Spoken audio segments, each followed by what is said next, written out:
isam ge hoji president oi bere bo za tane laksani ji ko ge hoji matau gram nai ko ge peaceful adu united manipur ma sem ni hanang si thamjai ba topic si ga mai lena ha ba tare isam na lobi rakhi ba thodang adu ga apun ma manipur ma gi da makta isam no hona bi rakhi ba adu hoji tholi ba crisis si gi matang ta isam na lobi ki ba thodang sing adu ga matau gram na ko ge manipur do ji lai ba साथी film है तारे याना film लेरी कमाय तौर कोई solution peaceful Manipur अपुन मणिपुर मंगना कमाय मंगफाउनबे north east window ना असुमायना इनवाइट तौपीबगीदमक यामना थागचेरे अखोय information centre for hill areas Manipur इचम हाइबा ऑर्गेनाइजेशन से याम पीस ओइबा पाम्बा organization namani May 3 2023 ki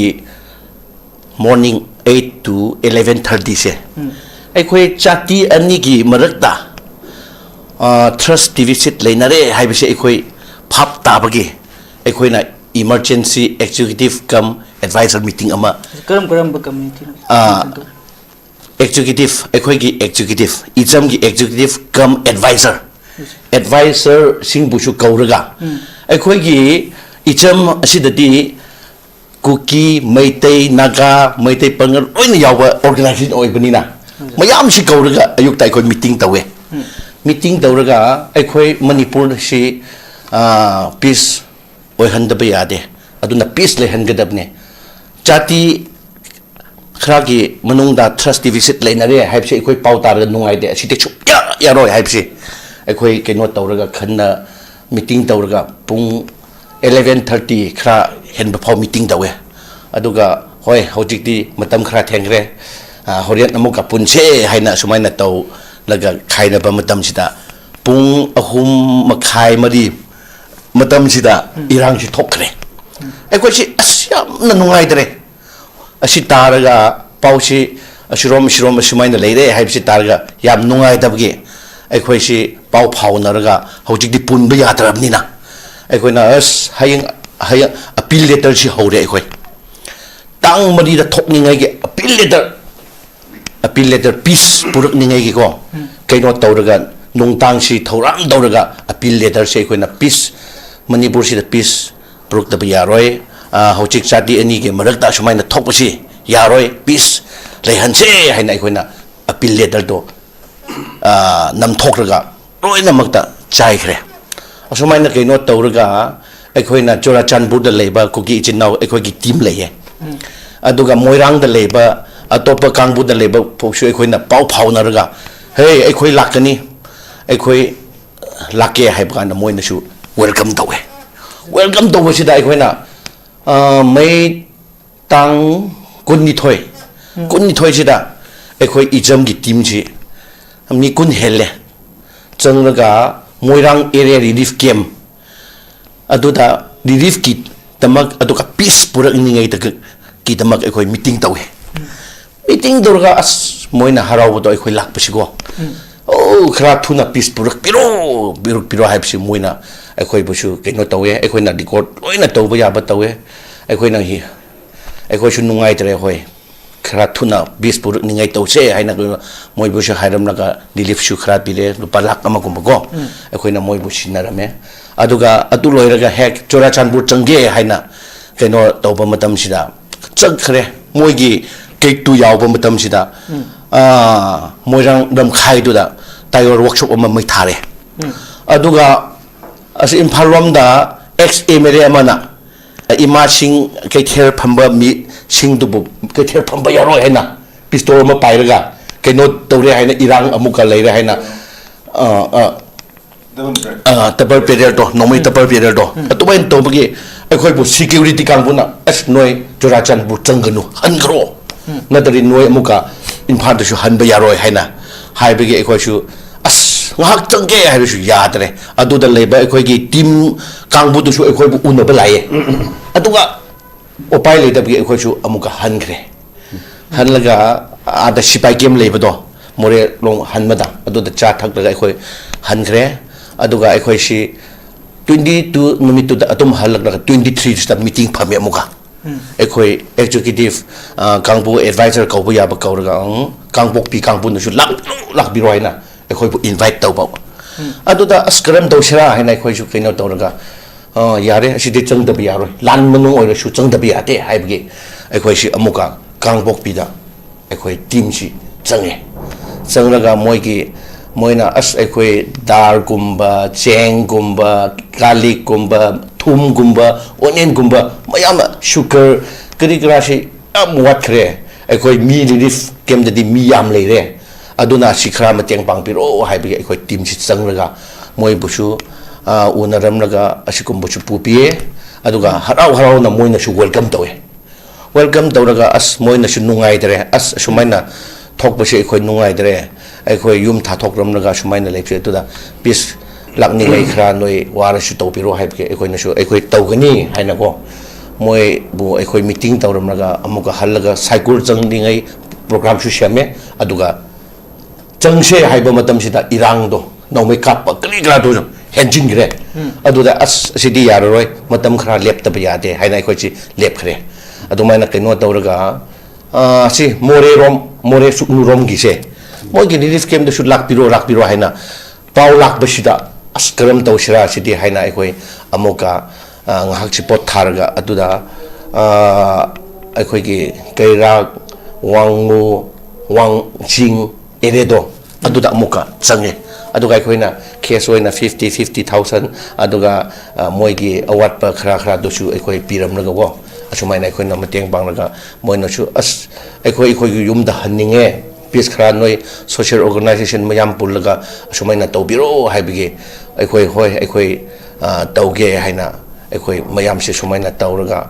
ꯂꯩꯕ ꯃꯇꯝꯁꯤꯗ ꯑꯩꯈꯣꯏ ꯑꯇꯣꯞꯄꯗꯁꯨ ꯆꯪꯁꯦ ꯍꯥꯏꯅ ꯂꯩꯔꯝꯕ ꯑꯗꯨꯗ ꯑꯁ ꯏꯔꯥꯡꯁꯤ ꯅꯦꯝꯊꯗ꯭ꯔꯦꯕ ꯀꯩꯅꯣ ꯑꯗꯨꯝ ꯍꯦꯟꯖꯤꯟꯈ꯭ꯔꯦ ꯑꯗꯨꯗ ꯑꯁ ꯀꯔꯝ ꯇꯧꯁꯤꯔꯥ ꯑꯁꯤꯗꯤ ꯍꯥꯏꯅ ꯑꯩꯈꯣꯏ ꯁꯣꯁꯤꯌꯦꯜ ꯑꯣꯔꯒꯅꯥꯏꯖꯦꯁꯟ ꯑꯇꯣꯞꯄꯕꯨꯁꯨ ꯐꯥꯎꯅꯔꯒ ꯃꯣꯏꯅꯁꯨ ꯋꯔꯛ ꯇꯧꯕꯗꯤ ꯇꯧꯋꯦ ꯑꯗꯨꯒ ꯑꯗꯨ ꯌꯥꯗꯕꯒꯤ ꯑꯩꯈꯣꯏꯁꯤ ꯈꯔ ꯄꯣꯠ ꯊꯥꯔꯝꯁꯦ ꯍꯥꯏꯅ ꯑꯩꯈꯣꯏ ꯁꯦꯀꯦꯟ ꯑꯄꯤꯜ ꯂꯦꯇꯔꯁꯦ ꯄꯤꯁ ꯄꯤꯁ ꯑꯣꯏꯅꯤꯡꯉꯩꯒꯤ ꯄꯤꯁ ꯇꯧꯗꯕ ꯌꯥꯗꯦ ꯍꯥꯏꯅ ꯑꯃꯨꯛꯀ ꯑꯩꯈꯣꯏꯅ ꯏꯔꯒ ꯊꯥꯔꯦ ꯑꯗꯨꯒ ꯒꯕꯔꯅꯔ ꯑꯣꯐ ꯃꯅꯤꯄꯨꯔꯕꯨꯁꯨ ꯑꯩꯈꯣꯏꯅ ꯗꯣꯛꯁꯤ ꯈꯔ ꯊꯨꯅ ꯂꯧꯕꯤꯔꯣ ꯑꯁꯤ ꯃꯩꯇꯩ ꯏꯆꯤꯟ ꯏꯅꯥꯎꯁꯤꯡꯒ ꯀꯨꯀꯤꯒꯤꯗ ꯊꯣꯛꯄꯅꯤꯅ ꯃꯅꯤꯄꯨꯔꯗꯗꯤ ꯇꯣꯛꯁꯤ ꯇꯧꯕ ꯌꯥꯔꯣꯏ ꯑꯗꯨꯅ ꯃꯄꯥꯟꯗ ꯇꯣꯛ ꯂꯧꯕꯤꯕꯅ ꯐꯒꯅꯤ ꯑꯗꯨꯗ ꯁꯦꯟꯇꯔꯗ ꯀꯗꯥꯏꯗꯔ ꯃꯐꯝ ꯑꯃꯗ ꯁꯤꯟꯕꯤꯔꯣ ꯍꯥꯏꯅ ꯑꯩꯈꯣꯏꯅ ꯃꯦꯃꯣꯔꯦꯟꯗꯝ ꯑꯃꯁꯨ ꯄꯤꯔꯦ ꯒꯕꯔꯅꯔ ꯑꯣꯐ 21/11/2023ꯗ ꯅꯣꯕꯦꯝꯕꯔꯗ ꯊꯥꯗꯀꯣ ꯑꯩꯈꯣꯏꯅ ꯑꯁꯨꯃꯥꯏꯅ ꯄꯤꯔꯒ ꯃꯣꯏꯕꯨꯁꯨ ꯑꯩꯈꯣꯏ ꯇꯧꯋꯦ ꯑꯗꯨꯃꯥꯏꯅ ꯑꯩꯈꯣꯏ ꯈꯔ ꯄꯥꯡꯊꯣꯛꯑꯦ ꯑꯗꯨꯁꯨ ꯑꯩꯈꯣꯏꯅ ꯑꯩꯈꯣꯏꯒꯤ ꯂꯩꯐꯝ ꯖꯒꯥꯗ ꯃꯣꯏꯕꯨꯁꯨ ꯄꯥꯎ ꯐꯥꯎꯅꯔꯒ ꯀꯔꯝꯍꯥꯏꯅ ꯄꯤꯁꯁꯤ ꯂꯥꯛꯍꯟꯁꯤꯔꯥ ꯍꯥꯏꯕꯁꯤꯀꯣ ꯑꯩꯈꯣꯏ ꯍꯧꯖꯤꯛꯐꯥꯎ ꯉꯁꯤꯐꯥꯎ ꯑꯩꯈꯣꯏ ꯋꯔꯛ ꯇꯧꯔꯒ ꯂꯩꯌꯦ ꯑꯁꯨꯃꯥꯏꯅ ꯑꯩꯈꯣꯏꯒꯤ ꯑꯦꯛꯇꯤꯚꯤꯇꯤꯁꯇꯀꯣ ꯇꯦꯝꯇꯞꯅ in short to the point ꯑꯗꯨꯃꯥꯏꯅ ꯍꯥꯏꯅꯤꯡꯉꯦ ꯍꯣꯏ ꯍꯧꯖꯤꯛꯀꯤ ꯏꯔꯥꯡ ꯃꯅꯨꯡꯁꯤꯗ ꯂꯧꯕ ꯌꯥꯕ ꯊꯧꯗꯥꯡ ꯑꯗꯨꯝ ꯂꯧꯕꯤꯔꯦ ꯍꯥꯏꯕ ꯊꯝꯕꯤꯔꯁꯨ ꯌꯥꯝ ꯅꯨꯡꯉꯥꯏ ꯁꯦꯟꯇꯔꯅꯁꯨ ꯑꯩꯈꯣꯏꯒꯤ ꯑꯍꯥꯟꯕꯗ ꯑꯩꯈꯣꯏꯒꯤ ꯗꯤꯁꯦꯝꯕꯔꯒꯤ 14ꯗ ꯑꯩꯈꯣꯏꯒꯤ ꯃꯅꯤꯄꯨꯔꯒꯤ ꯂꯦꯖꯤꯁꯂꯦꯆꯔꯁꯤꯡ ꯎꯅꯕ ꯃꯇꯝꯗ ꯅꯈꯣꯏ ꯃꯁꯦꯟ ꯌꯥꯁꯤꯟꯅꯔꯣ ꯑꯊꯨꯕ ꯃꯇꯝꯗ ꯑꯗꯨꯒ ꯂꯩꯉꯥꯛ ꯁꯦꯝꯕꯒꯤ ꯃꯇꯥꯡꯗ ꯈꯟꯅꯒꯅꯤ ꯈꯣꯠꯀꯅꯤ ꯍꯥꯏꯕꯒꯤ ꯍꯥꯏꯐꯦꯠ ꯃꯌꯥꯝꯗ ꯄꯥꯎ ꯑꯃ ꯂꯩꯅꯈꯤ ꯑꯗꯨꯒꯤ ꯃꯇꯨꯡꯗ ꯍꯧꯖꯤꯛꯁꯤ ꯉꯔꯥꯡꯗꯒꯤ ꯑꯣꯏꯕ ꯇꯥꯏ ꯑꯩꯈꯣꯏꯒꯤ ꯅꯦꯁꯅꯦꯜ ꯃꯦꯗꯤꯌꯥꯁꯤꯡꯅꯁꯨ ꯃꯅꯤꯄꯨꯔꯗ ꯄꯣꯄꯨꯂꯔ ꯒꯣꯚꯔꯟꯃꯦꯟꯠ ꯑꯃ ꯁꯦꯝꯕꯒꯤ ꯏꯪꯒꯤꯠ ꯑꯃ ꯐꯪꯂꯦ ꯍꯥꯏꯕꯒꯤ ꯄꯥꯎ ꯍꯥꯏꯕ ꯇꯥꯔꯦ ꯑꯃ ꯂꯩ ꯍꯥꯏꯕ ꯇꯥꯔꯦ ꯃꯁꯤꯗ ꯁꯦꯟꯇꯔꯅ ꯑꯩꯈꯣꯏꯒꯤ ꯃꯅꯤꯄꯨꯔꯗ ꯄꯣꯄꯨꯂꯔ ꯒꯣꯚꯔꯟꯃꯦꯟꯠ ꯑꯁꯤ ꯑꯩꯈꯣꯏꯒꯤ ꯁꯥꯟꯇꯤ ꯈꯔ ꯂꯩꯔꯕ ꯃꯇꯝꯗ ꯁꯦꯝꯒꯅꯤ ꯍꯥꯏꯕꯒꯤ ꯍꯥꯏꯔꯛꯈꯤꯕꯒ ꯍꯧꯖꯤꯛ ꯑꯃꯨꯛ ꯁꯦꯝꯂꯒꯅꯤ ꯍꯥꯏꯕꯒꯤ ꯄꯥꯎ ꯑꯃ ꯑꯩꯈꯣꯏ ꯀꯗꯥꯏ ꯐꯥꯎꯕ ꯆꯨꯝꯂꯤꯕꯅꯣ ꯍꯥꯏꯕꯗꯤ ꯁꯦꯀ꯭ꯌꯨꯔꯤꯇꯤ ꯀꯔꯦꯛꯁꯟ ꯌꯦꯡꯈꯤꯕ ꯇꯥꯔꯤ ꯑꯗꯣ ꯍꯥꯏꯔꯤꯕ ꯋꯥꯐꯝꯁꯤ ꯑꯁꯦꯡꯕꯃꯛꯀꯤ ꯂꯥꯛꯄ ꯇꯥꯔꯒꯗꯤ ꯑꯩꯈꯣꯏꯒꯤ ꯁꯦꯟꯇꯔꯅ ꯃꯅꯤꯄꯨꯔꯗ ꯄꯣꯄꯨꯂꯔ ꯒꯣꯚꯔꯟꯃꯦꯟꯠ ꯑꯃ ꯁꯦꯝꯂꯒꯦ ꯍꯧꯖꯤꯛ ꯆꯠꯊꯔꯤꯕ PRC ꯂꯣꯏꯁꯤꯜꯂꯒ ꯑꯅꯧꯕ ꯒꯣꯚꯔꯟꯃꯦꯟꯠ ꯑꯃ ꯁꯦꯝꯂꯒꯦ ꯍꯥꯏꯅ ꯄꯤꯔꯛꯂꯤꯕ ꯏꯪꯒꯤꯠꯁꯤꯅꯗꯤ ꯃꯅꯤꯄꯨꯔꯗ ꯁꯥꯟꯇꯤ ꯍꯧꯖꯤꯛ ꯔꯤꯂꯤꯐ ꯀꯦꯝꯞꯗ ꯂꯩꯔꯝꯕ IDPꯁꯤꯡ ꯃꯐꯝ ꯈꯔ ꯍꯟꯖꯤꯟꯕ ꯍꯧꯔꯦ ꯅꯣꯡꯃꯩ ꯀꯥꯞꯄꯒꯤ ꯆꯥꯡ ꯅꯦꯝꯂꯤ ꯑꯗꯨ ꯐꯤꯕꯝꯁꯤꯗ ꯃꯅꯤꯄꯨꯔꯗ ꯑꯅꯧꯕ ꯒꯣꯚꯔꯟꯃꯦꯟꯠ ꯑꯃ ꯁꯦꯝꯃꯀꯥꯟꯗ ꯁꯥꯟꯇꯤ ꯑꯁꯤ ꯄꯨꯔꯛꯄ ꯉꯝꯒꯅꯤꯅ ꯈꯟꯕꯤꯕ꯭ꯔꯥ ꯀꯃꯥꯏꯅ ꯇꯧꯕꯤ ꯃꯅꯤꯄꯨꯔ ꯁꯤ ꯁꯥꯟꯇꯤ ꯄꯨꯔꯛꯀꯦ ꯍꯥꯏꯔꯗꯤ ꯑꯩꯈꯣꯏ ꯖꯥꯇꯤ ꯂꯣꯏꯅꯃꯛꯁꯤ ꯂꯤꯗꯔꯁꯤꯡ ꯑꯣꯏꯔꯣ ꯑꯗꯨꯒ ꯑꯩꯈꯣꯏ ꯄꯕ꯭ꯂꯤꯛ ꯂꯣꯏꯅꯃꯛ ꯑꯣꯏꯔꯣ ꯔꯦꯁꯄꯦꯛ ꯇꯧꯅꯕ ꯑꯁꯤ ꯌꯥꯝ ꯗꯔꯀꯥꯔ ꯑꯣꯏꯌꯦ ꯑꯩꯈꯣꯏ ꯏꯆꯝꯅ ꯇꯧꯔꯤꯕꯁꯤ how to bridge the social political gap of the hills and the valley happy ekhoi si chati loi namak si respect to nadradi hoje moina popular government ama shamgani hairabshu ama na respect to dradi kramaina shamgadaba Yes. aduda popular government ji purak hanche hairadi ekhoi noi si chati loi namak si respect to naraga ekhoi gi shot tharaga leiba ekhoi gi khungang village just miyam leire adu ekhoi icham china tawrib sine very oiro here's oiro hojik yango ekhoi here's ta ekhoi gi medical care se upai leide dana leye function pachena tawdre ba aduga health care oiro hospital oiro go asisu pachena leidre aduga communication hairo asisu yam chotharaga leire yam chotharaga leire aduga ekhoi gi yango atopa sisi hairasu yam chotharaga leire adu development sisu yam tarka leye ngasigi irang hairo irang sisu go asigi maramsu khara yaubra hojik siromda separate administration nauraga lere ko asisu hoi asi kari asi gi kari factor lebra haibisu ko hojik emirate hairo emirate si phajena work tawnadre ekhoi gi emirate oiro noi gi oiro khangdre angasai ekhoi gi ojana haibagumna ekhoina ekhoi gi members thagat pa haibasi public ki interest ta tawgadaba mi ko si thagat pa tarkar leire Yes. asi le dri phau ekhoi tum ilang legini hoji ngasi 2023 third May the thok pusi ekhoi nungai ban na teba wa ba haibasi noi chati ani sin wa ba tan te ekhoi su yam wa ye ekhoi su yam wa re Yes. free movement nei te sida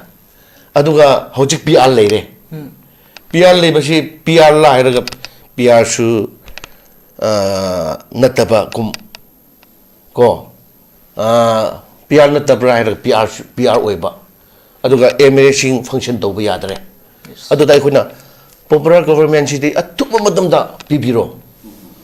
haibadi yam shot tharaga leba mayam si damak ekhoi safe to shi hairadi asi athuba madamda hojik relief camp da leba kangbu si yum han ba yadre yum han ba yadada tum leinare asi ekhoi gi development si leidre haibadi chadi ani gi marakta respect leina dre ba nungsi chana na leida na dre ba achina problems ne ba adugi damak ngasai ekhoi oja charan na shu haire asi center gi ekhoi public mayam di shanti peace tuna pame haina social organization yam changlaga asik da kidamak work tawre ba chi ani hen work tawre ba ekhoi na go ekhoi na work tawba ha chi ni hele aduba hojik phau shanti puruk pangamde asi central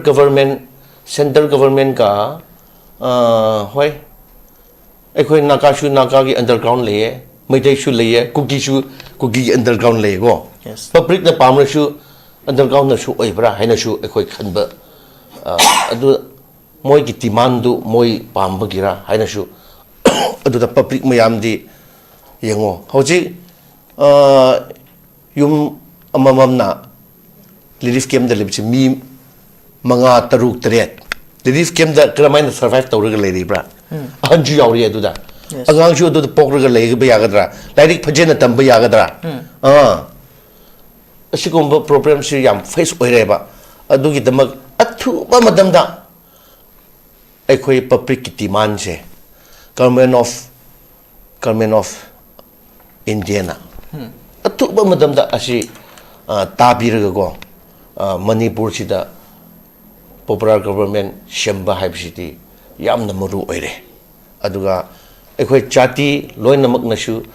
ꯁꯦꯟꯇꯔꯅ ꯑꯁꯤ ꯍꯥꯏꯕꯁꯤꯗ respect ꯇꯧꯅꯔꯒ ꯑꯊꯨꯕ ꯃꯇꯝꯗ ꯁꯥꯟꯇꯤ ꯄꯨꯔꯛꯍꯟꯁꯦ ꯍꯥꯏꯕꯁꯤ ꯑꯁꯨꯃꯥꯏꯅ ꯏꯆꯝꯒꯤ president ꯑꯃ ꯑꯣꯏꯅ ꯑꯁꯨꯃꯥꯏꯅ ꯍꯥꯏꯅꯤꯡꯉꯤ ꯌꯥꯝ ꯅꯨꯡꯉꯥꯏꯖꯩ ꯌꯥꯝ ꯐꯖꯕ ꯋꯥꯐꯝꯁꯤꯡꯅꯤ ꯑꯩꯈꯣꯏꯒꯤ ꯃꯤꯌꯥꯝꯒꯤ ꯃꯤꯍꯨꯠꯁꯤꯡꯁꯤꯅ ꯑꯩꯈꯣꯏꯒꯤ ꯀꯠꯊꯣꯛꯄꯒ ꯂꯣꯏꯅꯅ ꯏꯔꯝꯗꯝꯒꯤꯗꯃꯛꯇ ꯊꯕꯛ ꯇꯧꯕ ꯇꯉꯥꯏ ꯐꯗꯦ ꯍꯥꯏꯕꯗꯨꯅꯤ ꯁꯣꯂꯨꯁꯟ ꯑꯁꯤꯒꯨꯝꯕ ꯏꯔꯥꯡꯁꯤꯡꯁꯤ ꯁꯣꯂꯨꯁꯟ ꯇꯧꯅꯕ ꯍꯣꯠꯅꯕꯗ